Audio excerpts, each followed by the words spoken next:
Welcome to the channel. If you enjoy this video, don't forget to click like and subscribe to stay updated with our latest content. Your support helps us create more awesome videos for you. Let us know what you think in the comments below. Enjoy the video. It's been about 6 months since I found the body. The police finished their work. They ruled it suicide. A clean case, they said. Closed. I had a perfect alibi, of course. Perfect. And the forensic tests showed no sign of foul play, even though it was my shotgun. A beautifully crafted double-barreled Purdy. A gift from, well, that doesn't matter now. It had been taken, not forcefully, from my locked gun case. No signs of forced entry anywhere in the house. A ghost, it seemed, had come and gone, leaving only death in its wake. I'm not supposed to talk about this. I was naturally a primary suspect. The gun, the location, it all pointed to me. And even though the case is officially closed, I still catch glimpses of dark cars, unmarked sedans, lingering a little too long near my house. Shadows, I tell myself. Just shadows. But the chill, the prickling unease at the back of my neck remains. My family knows the broad strokes, the sanitized version of events. But I have never, ever spoken to anyone about the letter. It's locked away, both physically and mentally. A private horror, and I am, above all else, a man who values his privacy. But the secret, it's a corrosive thing. It festers, it grows, it threatens to consume me. It eats away at me, day after day, a constant, throbbing pressure behind my eyes, a bitter taste in my mouth. That is why I've decided to share it with you, anonymously. I have adopted a pseudonym, a simple, unassuming name, John Smith. I need to provide some context, some setting for this performance. It was a Thursday, a day much like any other Thursday. My life is, shall we say, regimented. I find comfort in routine. At precisely 8:17 a.m., I am a creature of habit, down to the minute. I entered my study, my sanctuary. I anticipated the familiar quiet, the comforting scent of aged paper and fine leather. But that morning, the air was off, heavy, tainted with a metallic tang, a coppery smell that I couldn't immediately identify. And then I saw him. A man's body sprawled inelegantly across my prized Persian rug. The rug, a deep, rich crimson that she had chosen years ago, ironically masked most of the blood. For a few disorienting, terrifying seconds, my mind scrambled for a rational explanation. I actually, briefly, thought it was Bill, my associate, with whom I'd shared several glasses of rather potent scotch the previous evening. He had a tendency to overindulge, to lose control. But the angle of the body, the unnatural stillness, the absolute lack of movement, no. This was something else entirely. Something profoundly, irrevocably wrong. I stood there, frozen in place, not screaming, not retching, not behaving like some character in a cheap thriller, just still. My mind, it seemed, had simply refused to process the reality before me. The grandfather clock in the hall ticked, each tick a heavy, deliberate sound in the oppressive silence. Tick, tock, tick, tock. It felt like an eternity, but the clock on my desk, a gift from my late wife, always kept 5 minutes fast, showed that only a few minutes had passed. To maintain some semblance of composure and frankly to spare myself the vivid recollection, I will be concise. There was no possible way to identify the man. His face, it was obliterated, destroyed. A long time passed, perhaps until 8:32 a.m. by my meticulously inaccurate clock, before I reached for the phone. My hand, I noticed with a detached sort of curiosity, was shaking. The plastic of the receiver felt cold and alien against my palm. I followed the dispatcher's instructions, her voice calm and soothing, yet utterly impersonal, to check for signs of life. Breathing, a pulse, anything. But there was nothing. Of course there wasn't. It wasn't long before a paramedic arrived, lights flashing but sirens silent. A quiet arrival for a silent death. They were efficient, their movements practiced and devoid of emotion. I watched them, feeling like a spectator in my own life, strangely disconnected from the scene unfolding before me. There were no recent reports of a missing person, No frantic calls from a worried spouse or parent in the area. The fingerprint analysis came back with a name from 2 states away, a name I'd never heard before, and one I intend to keep confidential. A history, it turned out. A brief stint in jail, no family, no friends, a ghost, in life as in death. There was no funeral, no service for an unrecognizable man. And even if there had been, I wouldn't have attended. Funerals, they're such messy affairs. That's the story I told the police, Detectives Miller and the other one, a younger man. His name escapes me. The story I've told everyone, up to this very moment. Miller, he had these piercing blue eyes, the kind that seemed to strip away pretense, that saw straight through to the marrow of your bones. Just routine, Mr. Smith, he'd said, his voice smooth, but the doubt, the unspoken suspicion hung heavy in the air. I answered their questions calmly, meticulously, my voice steady and even. My alibi, of course, was rock solid. Later, I'd think about how I constructed it, like building a sturdy house. Mr. Henderson, a judge, old money, and a longtime golfing partner, a man easily swayed by a well-placed word and a shared interest in vintage port. Mrs. Abernathy, head of the local hospital board, who owed me a considerable debt of gratitude for a discreet donation I made years ago, a donation that conveniently solved a rather delicate problem.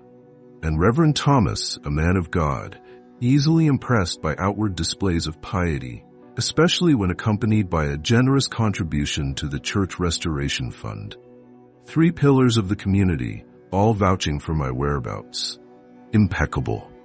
But there is a crucial detail, a piece of the puzzle that I have deliberately withheld. The letter, pinned to the dead man's chest like some macabre brooch, was a letter addressed to me, several pages in length. Before I proceed, I feel compelled to issue a warning. This letter, it's not for the faint of heart. It was written by a deeply disturbed individual.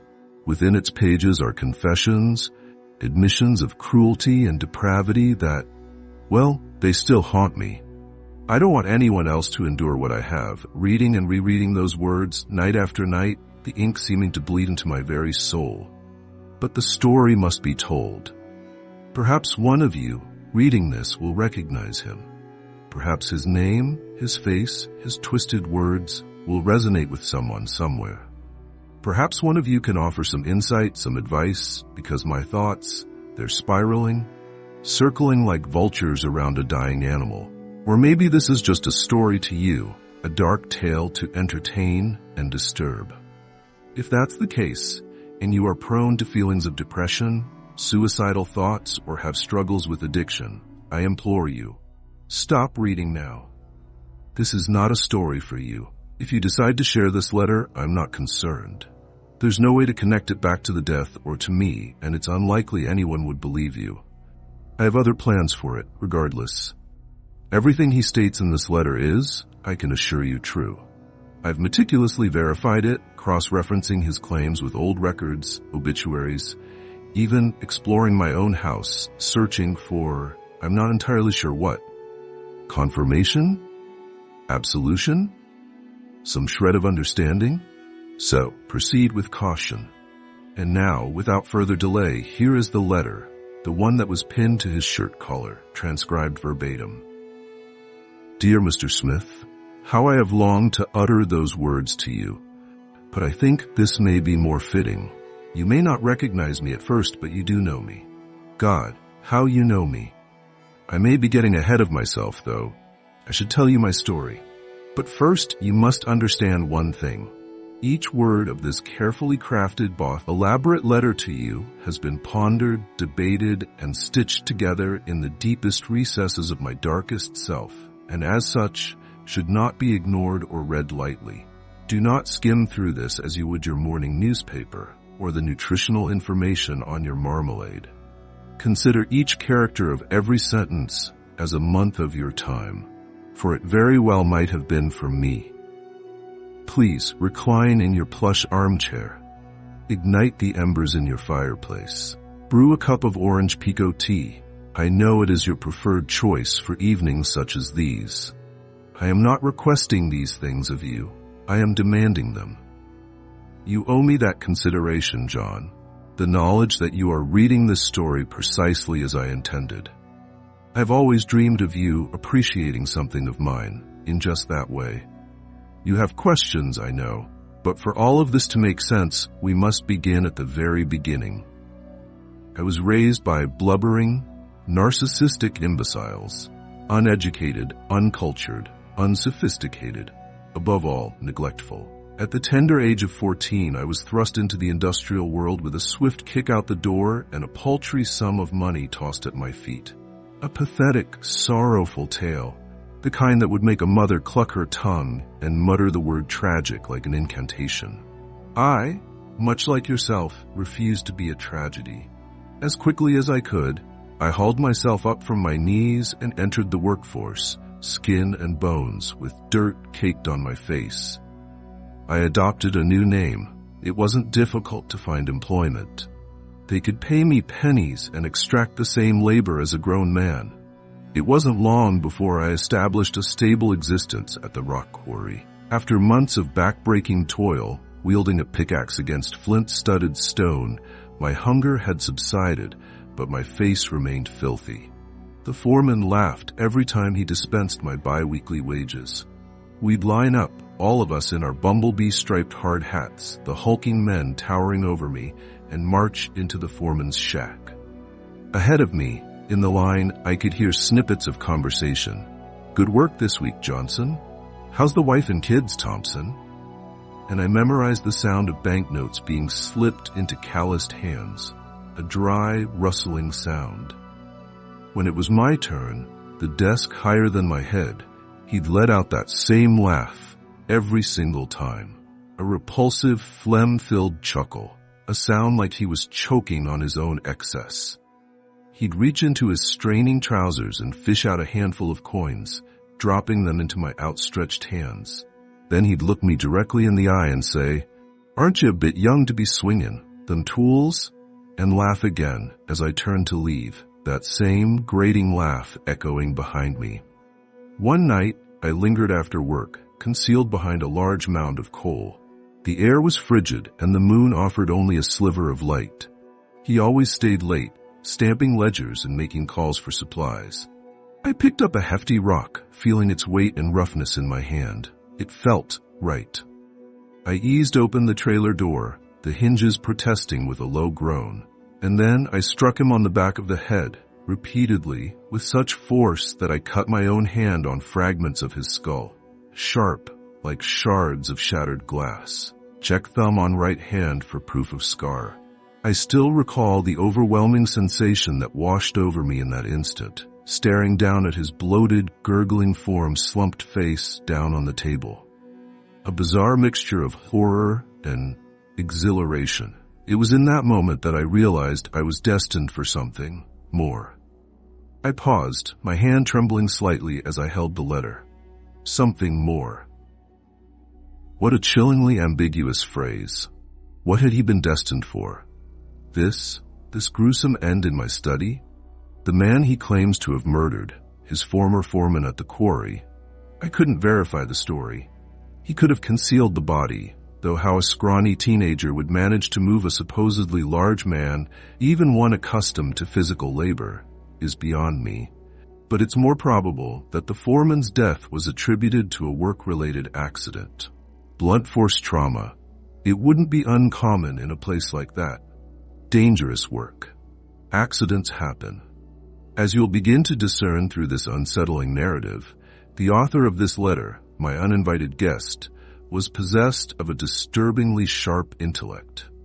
Even at that young age, he likely had the cunning, the cold calculation to make his foreman's death appear accidental. It was a chilling display of premeditation, masked by youthful desperation. To sift through the records of every man who perished in any of the numerous quarries near that town in an unspecified year, it would be a futile and, frankly, unnecessary endeavor. I abandoned the quarry, he continued, and embarked on a quest to find employment that would challenge me, intellectually as well as physically. I craved something more than mere manual labor, I would discover job postings affixed to notice boards outside dusty general stores, and I adhered to the same procedure for each prospect. During each interview, I would politely request a tour of the facilities. Whether it was a factory, a mill, or a warehouse, rows upon rows of machinery, the deafening clang and clatter of metal against metal, the pervasive stench of oil and human sweat. As the monotonous drone of my tour guide, typically some bored, middle-aged woman with weary eyes, drifted past my ears, I'd scrutinize the workers. The greasiness of their hair, the yellowing of their teeth. Did they think, or were their minds simply lumps of coal, like my former foremans had become? Empty vessels, mindlessly repeating the same motions, day in and day out. I would occasionally pause to meet the gaze of some of them, searching for some spark, some flicker of humanity. But all I ever encountered were automatons, zombies, trudging along. Lift this, secure that. Lunchtime. The same monotonous routine, repeated endlessly until death provided a merciful release. The sheer waste of it all was sickening to contemplate, and on one occasion, I actually vomited all over the interviewer's polished shoes at the mere thought of it. Shiny black leather, now defiled by my partially digested breakfast. Needless to say, I was unimpressed with any of the prospective career paths presented to me. Until I noticed a posting for a train conductor. Until I saw you. Smith Railways, one of the largest corporations transporting coal north of the city. The name itself, Smith, seemed to exude power and success, and the interview, it proceeded smoothly. Surprisingly so. Despite my lack of, shall we say, affection for my fellow human beings, I possess a certain facility with language. I can adopt the appropriate persona. I can gain access to almost any place. So, initially, I played the part. I learned the fundamentals. I even assisted in shoveling coal, the black dust coating my lungs and mingling with the sweat on my skin, earning the approving smiles of my soot-stained colleagues. They believed I was one of them, naive fools. I was quite content to be your dog, temporarily. After approximately 2.5 months, they became complacent around me, comfortable. They lowered their defenses. That provided me with the opportunity I required, the freedom to observe. You see, John, I knew I wasn't destined to be one of your nameless, faceless laborers. Like you, I aspired to ascend to the pinnacle, to rise above the common herd. So I resolved to follow a tutorial, to acquire a mentor. And who better to serve as my mentor than the very man for whom I sought that interview, the man I observed standing on that elevated walkway high above the yard, resplendent in a crimson jacket with eyes like chips of silver, like a deity surveying his kingdom. You, my love. I paused again, my breath constricted in my chest. My love. The words felt profane, unnatural, a violation. Was it pity I felt, or something closer to revulsion? I wasn't entirely sure. The pinnacle of aspirations, he'd written. Untold wealth. But it wasn't the money he desired, he insisted, but what I symbolized. John. Status, power, respect, the outward manifestations of success, and perhaps, just perhaps, love. A distorted, obsessive form of love, but love nonetheless. So he studied with an almost religious fervor. He labored overtime, exceeding the expectations of even the most diligent workers. He volunteered for holiday shifts, forgoing any semblance of a normal life. He'd crawl beneath one of the train cars, those colossal steel behemoths, and wriggle his way into a cramped space between the dusty rocks and heavy metal, remaining hidden overnight, simply to be prepared for work the following morning. A rodent, residing amongst rodents. During every stolen moment, even for the briefest of glimpses through that filthy window, he'd observe me. He'd scrutinize my every action. How I conducted myself in the presence of the workers, maintaining that delicate equilibrium between authority and approachability. How I walked with deliberate purpose, each stride measured, devoid of any trace of awkwardness. How I spoke with apparent sincerity, or at least the illusion of sincerity, tempered with a touch of humility, a carefully cultivated persona. He even noted the minutiae, the indigo tie I invariably wore on Tuesdays, a minor superstition I'd almost forgotten, the distinctive click of my shoes on the polished floor, a sound that caused my secretary, Mrs. Peterson, a woman of unwavering efficiency, to spring to attention before I even crossed the threshold. My hair, meticulously groomed, my close-cropped beard, which he asserted exuded the scent of cedarwood. He even noticed my cheekbones and my off-white pocket square. Nothing was ever creased, nothing out of place, my meticulously constructed image. But it wasn't sufficient, he wrote, not nearly sufficient. Observing a man of my eminence would undoubtedly educate him, yes, but to truly emulate me, to internalize my essence and apply it to his own woefully inadequate existence, he needed to be closer. He needed to transcend mere observation. The glass, that thin yet insurmountable barrier separating my pristine office from the grimy, coal dust-filled reality of the train yard, was his adversary, and he was determined to conquer it. Thus he devised a plan to disguise himself, to transform himself into someone worthy of my notice. At that moment, he perceived himself as a rat, scuttling beneath my feet. But if he could simulate, if he could engage in a charade, however briefly, just long enough to capture my gaze, that would be a beginning.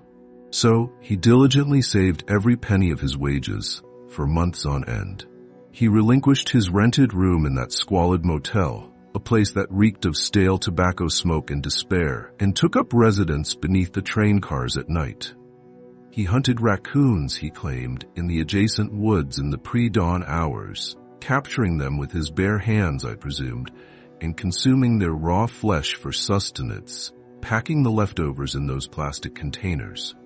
He wouldn't allocate a single cent to anything that wasn't strictly essential. He embraced the life of the animal he felt himself to be, while the other workers, his supposed peers, engaged in their pathetic masquerade of manhood. He was saving for his own costume, his own mask, one he would truly deserve. After what seemed like an eternity, weeks blurring into months, distinguished only by the changing seasons and the intensifying ache in his muscles, he had accumulated enough. He visited a tailor, a small, dingy establishment tucked away in a narrow alley, the air thick with the aroma of wool and dust.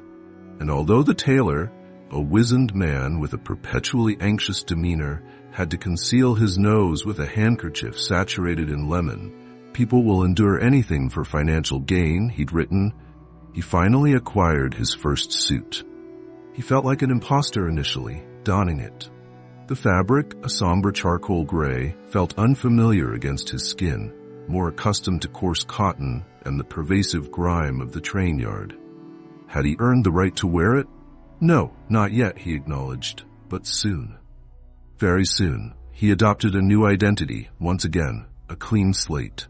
He presented himself to my secretary, Mrs. Peterson, as a prospective investor, a man of considerable means, seeking to acquire land. A fabrication, naturally, but a convincing one. As he stepped into my office, that sacrosanct space where I reigned supreme, he experienced a jolt, like a surge of electricity coursing through his spine. He was abruptly, acutely apprehensive. Unprepared. He wasn't ready for this proximity to me, to the object of his infatuation. But it was too late. I opened my door, that imposing oak door that demarcated my world from his, and for the first time in his existence, I addressed him.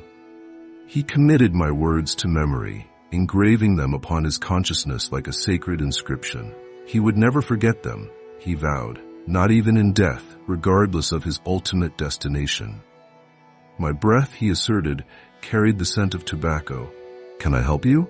Unremarkable words, mundane words, but to him they were a revelation. The sound of my voice, at long last.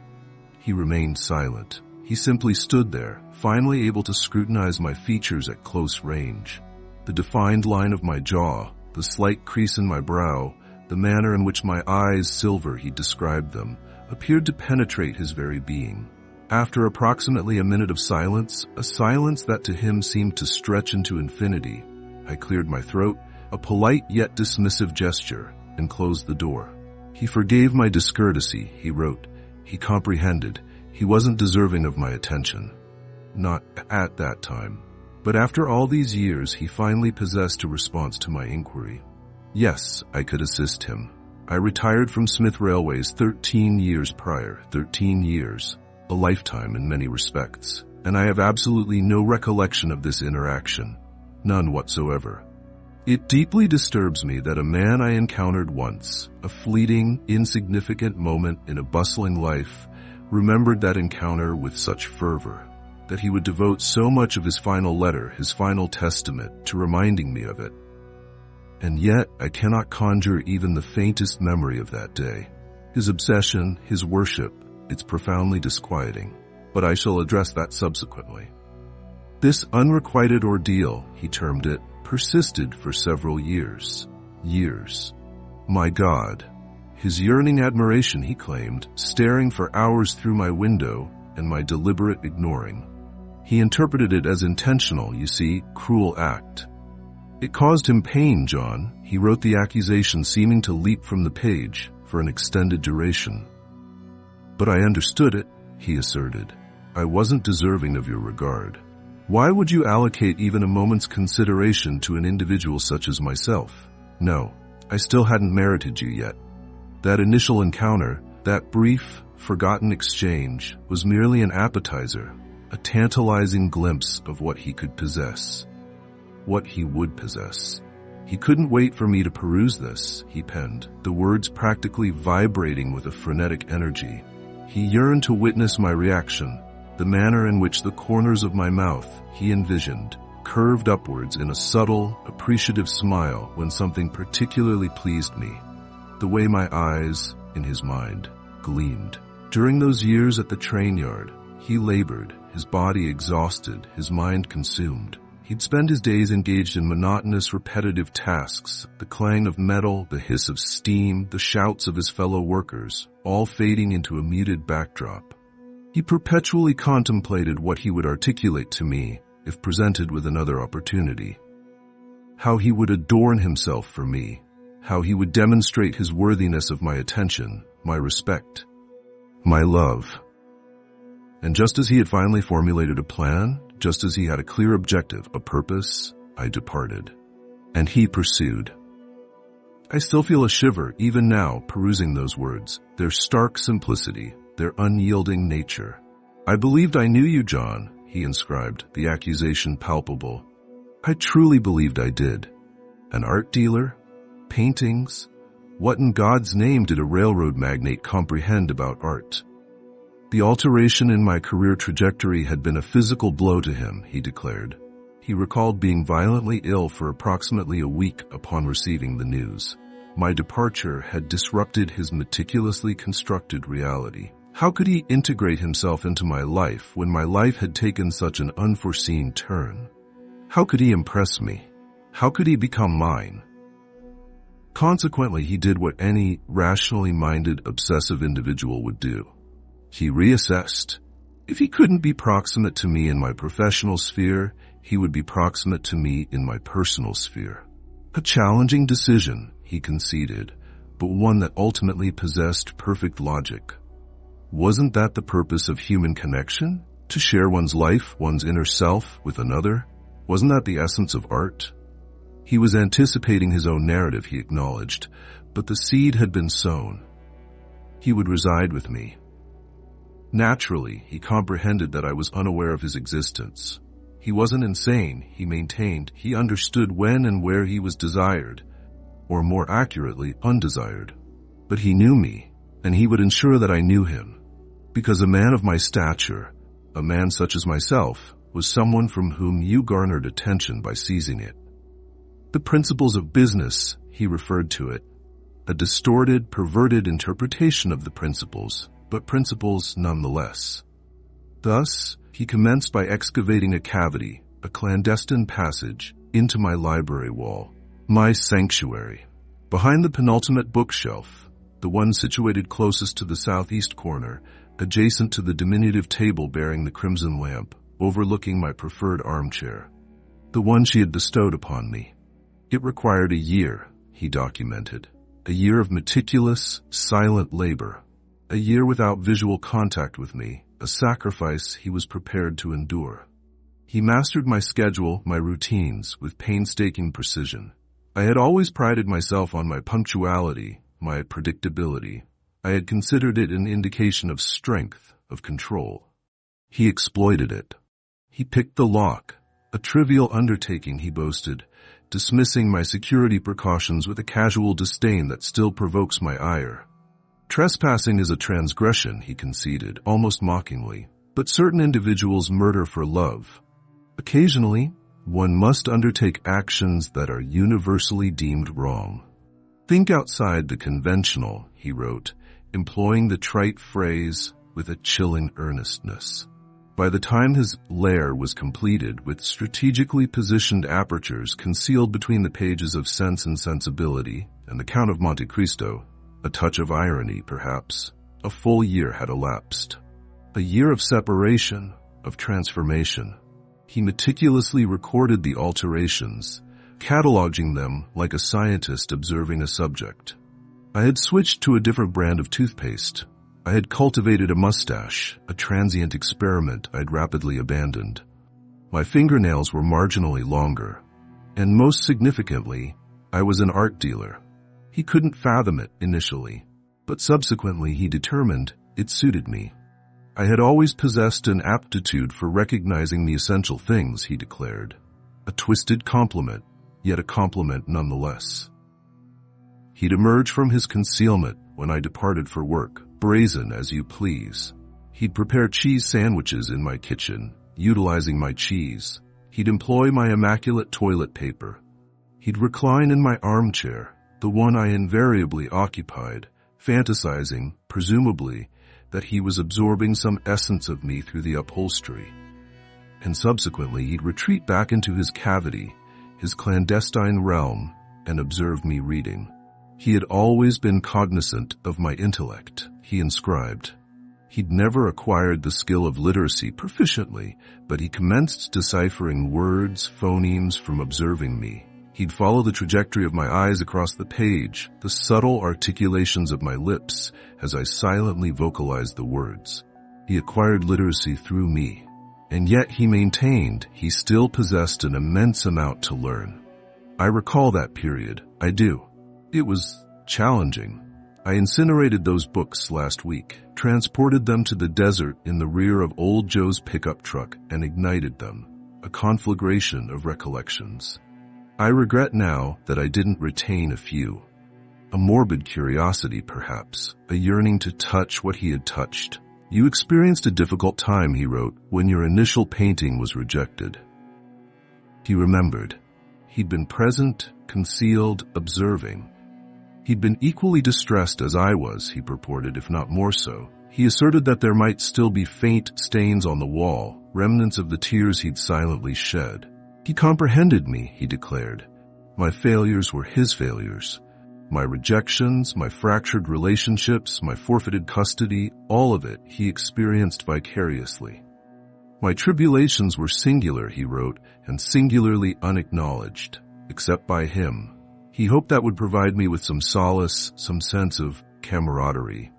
The notion makes my skin crawl, but it also ignited something within him, a renewed determination. And that determination, that simmering obsession, detonated when I adopted Jane. Jane, my aged English Mastiff, a gentle behemoth even for her breed. She was perpetually demanding, constantly soliciting affection, a paw placed on my knee, a moist nose nudging my hand. I cherished her, initially. She was a source of comfort, a warm presence in the increasingly desolate house. But after a period, she began to irritate me. Her incessant neediness, her shedding, the slobber, and then one day, she vanished, disappeared. I didn't search for her. I didn't grieve for her.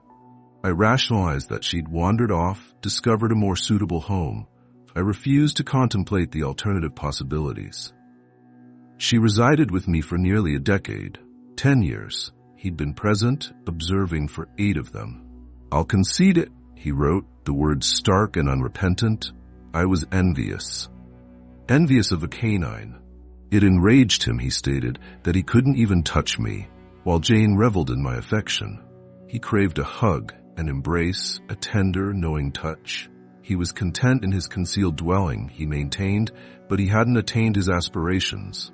He perceived me as his master, and he perceived Jane as a competitor. He believed he was my dog, he wrote, but perhaps he was merely my rat. During the daylight hours when I was absent, he'd converse with Jane. Not to her, precisely. He was cognizant that canines couldn't reciprocate verbally, but he was convinced she comprehended him, that she comprehended the influence she wielded over him, the capacity to command my attention, my affection. He nourished her, he recounted, maintained her in a well-fed and contented state during my absence, a perverse act of stewardship. But on occasion, the frustration, the resentment would become overwhelming, and he'd lash out. He'd kick her. Not sufficiently forcefully to inflict significant harm, he asserted, merely enough to elicit a whimper. A pathetic, craven act. For 8 years, he subsisted with this simmering fury, this consuming jealousy. He contemplated it, he recounted, pondered all the potential scenarios. He even meticulously studied her behavior, her routines, but he never believed he'd actually proceed. Then, one morning, an unremarkable morning indistinguishable from any other, I departed for work. And Jane commenced playing with that toy I'd procured for her. A ridiculous squeaking contraption. It cost $28. I recall deeming it exorbitant. He enticed her outside, into the backyard. The sun was radiant, the birds were chirping, and he skinned her, with a diminutive blade, a sickle he'd inscribed, an implement for reaping. He utilized my workshop in the basement, the one I seldom frequented. He meticulously assembled her hide as expeditiously as feasible. He donned it, he confessed. He paraded around the house in her skin every afternoon during my absence. It was crudely fashioned, rudimentary, but it was his. And it was her. It all made sense, he wrote. That antiquated suit he'd worn to our initial encounter, it had never felt authentic. Because he hadn't merited it. He couldn't be my equal, he comprehended. He could only be my dog. When I returned home that evening, I didn't detect anything amiss. I was preoccupied, I suppose, distracted. And he interpreted that as an indication of my love. Because I didn't grieve for Jane. I'll be your Jane now, he wrote, the words imbued with a chilling, irrevocable resolution. And now the concluding portion of the letter. The final page, affixed to his lifeless chest with staples. Only half a page. He must have exhausted his time, or perhaps he'd articulated everything he deemed necessary. It's been an extensive life, John, he inscribed. I'm going to miss you. Despite our conflicts, our disagreements and minor grievances, I believe we genuinely possessed something. Something. What a pathetically insufficient term. And consequently, I bequeath to you a flower. I am aware it isn't substantial, but it is entirely for you. I believe it will appear truly exquisite, John. You will never again be subjected to the sight of my canine visage. All that will remain is a resplendent flower. He'd contemplated it extensively, he recounted. How to bestow upon me a work of art, because sharing his innermost being, his authentic self, with me, that was the ultimate form of art, he believed. And my shotgun, it would be ideal. Directly beneath his chin, his maw, he'd written, a macabre jest. Observe the flower. He implored me, my internal essence externalized. Observe the petals, the appendages of my being, reaching towards the sun, you. Observe the particulates of my ascending vapor, cleaved open like a gourd. He desired me to perceive him, to finally truly perceive him. Absorb it all, he wrote, and address me as Jane. For your consideration, Mr. Smith. And there it concluded. His ultimate creation, his ultimate sacrifice, he was correct. It did resemble a flower, a grotesque, blossoming flower composed of blood and bone and despair. Perusing the letter repeatedly, incessantly, obsessively, I still struggle to articulate my emotions. It's a confluence of everything. Loathing, revulsion, compassion, a peculiar, grudging admiration. I yearn to have conversed with him, truly conversed with him. Not that fleeting, inconsequential interaction years past, but an authentic dialogue. I sought comprehension. He was an artist in his own profoundly disturbed manner. A life's endeavor, culminating in that final act. My thoughts are in disarray. I recline in that armchair, the one he referenced, the one she presented to me, and I contemplate. I contemplate two matters. First, a cautionary note. To all who peruse this narrative, if you ever sense that something is amiss within your residence, your apartment, your chamber, if something is subtly displaced and you cannot account for it, do not dismiss it. Do not rationalize it as inconsequential. Your intuition, that subtle inner voice, it is typically accurate. Second, I've arrived at a decision. A controversial decision. I intend to acknowledge this man's action as a work of art, a sculpture of sorts. I've engaged in discussions with the police. They haven't disposed of the body. It remains in cold storage, pending whatever it is they're pending. I believe, I know, this is the appropriate course of action. I visited the morgue yesterday. The frigid air, the pungent aroma of disinfectant, it was unsettling. But I observed him, observed the flower, and it was beautiful in a horrifying, macabre way. I've negotiated an agreement with the local art museum. The body will be exhibited. It will be accessible for viewing upon request. The letter will be displayed alongside it. The remains will be maintained in a refrigerated state to retard decomposition. The exhibit will be temporary, this lasting only a few weeks. So, visit the flower while you have the opportunity. I'm grateful I encountered this man, even if it was merely that solitary occasion so many years ago. There's a fragment of me, a diminutive solitary fragment, that yearns for him. That yearns for the sensation of being observed, of being the focal point of someone's universe. Even if that universe was distorted and fractured. I frequently glance toward the vacant space behind the bookcase, at those minute apertures he created.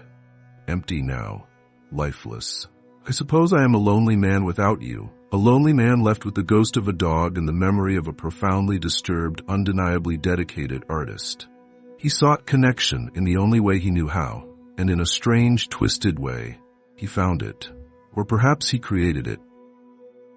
I hope this will be enough, Jane, for your consideration.